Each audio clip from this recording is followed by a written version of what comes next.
So when it comes to selling anything, I think it really boils down to the value that you're bringing to your customer or the person who is kind of at the receiving end of your service. So the first step, of course, is to figure out what value you want to bring to other people. For me, I'm primarily a UI UX designer, so I've been designing apps and websites for clients, and it's been so much fun. But of course, this skill or this ability to design apps and websites did not just happen overnight. It took years of practice, research, and studying to understand what interfaces people like to use. So that is what happened before I was able to come to a place where I understood the value that I could bring to customers when it came to freelancing. So if you don't already have a skill that you want to monetize, you can spend some time to figure out what it is that you really enjoy doing, or what it is that you feel you can do differently from what is already out there. And if you think that you're good at something that people will want to learn how to do, then you might be onto something, and you can start exploring how to monetize that and use that to bring value to other people. So once you figure out the skill, or you've honed a skill enough to be able to bring value to other people,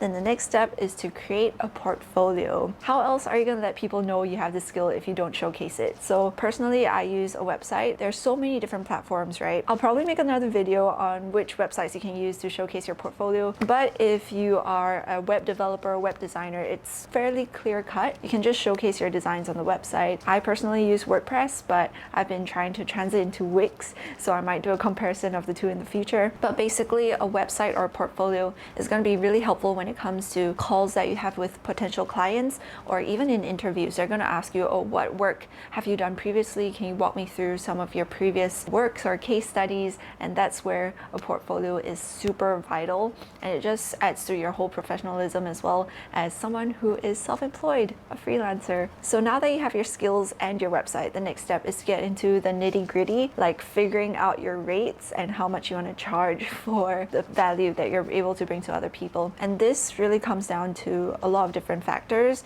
things like your experience, things like how many clients or how much experience have you had with clients previously, the level of your work, because sometimes years isn't the best indication of how good your work is. And also, depending on the skill as well, different things have different rates. So from my experience at least, there are two ways to charge. Each method has its pros and cons. I'll probably go through that in another video. But the first way is by an hourly basis, and the second way is by a project basis. So you get paid for the project. It doesn't matter how many hours you spent on it. You could have done it in 2 hours, you could have done it in a week, whatever it may be, you get paid that sum that you specify to your client. I personally prefer this method because it just makes you more motivated to finish tasks quickly and efficiently and productively, as opposed to an hourly rate, which is a lot more complicated and it requires a lot more trust between the client and the freelancer. And while trust can be forged over time, I think it's still an extra obstacle to overcome, especially at the start. So I just personally prefer project basis, but of course an hourly rate does have its pros as well,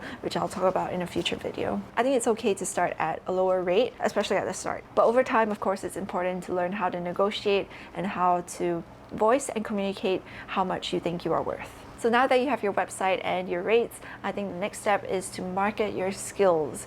This is when you're really kind of pushing out, letting people know that you're able to provide the service to them. And the way I see it, I think there are two different approaches. The more passive approach is letting the clients come to you. So the most straightforward way to do this is to just create a Fiverr account or other platforms similar to Fiverr, where you basically post what service you're able to provide. And Fiverr has so many different services there, so I'm sure there's somewhere where you can post what you can do. This passive approach is just about posting your availability on that platform and letting the clients come to you, whereas a more active approach is when you go reach out to clients. So there are some traditional freelancing platforms which allow you to do that, things like Upwork or Guru, freelancer.com, where these clients will post their job listing on the platform and you get to apply using the system's currency and things like that. It's a bit more complicated, but it does work. However, the competition is super high. You're going against people who have already gotten a lot of clients from that platform, and it can be very, very, very competitive and very hard to get a gig on some of these platforms. So sometimes I prefer using just the regular job application portals. Wherever you are, I'm sure there are websites where people do job listings, and you never know. Sometimes you can find really good part-time freelancing or remote work opportunities on there. So it's worth looking out for that. Finally, maybe you've been applying, maybe you've been honing your skills, and you land yourself an interview or a consultation with a potential client. This is where it's super important to have good communication skills and to be able to market yourself. So I think in the waiting before you do get a client, it's really helpful if you're able to learn how to communicate, how to convey what it is that you do, how you go about doing the things that you want your client to do, and just really understanding your own processes and to be able to communicate that. So that is my roadmap on how I got started as a freelancer and how you guys can too. If there are any updates or if I find anything new, I'll share it on this channel. And I guess that's all. But in the next video, I'm going to be talking about how I got started in UI UX design specifically. So if you're interested to get into UI UX design or app design, web design, whatever it may be, do stay tuned to this channel, subscribe, and comment down below what other videos you want to see. And if you want to join a vibrant community of nomads around the world who are excited about the future of work and freelancing, do stay tuned to this channel and its upcoming website. We're going to have a Nomad Me website, which is going to be really exciting. There are going to be different things on there. See you guys in the next video.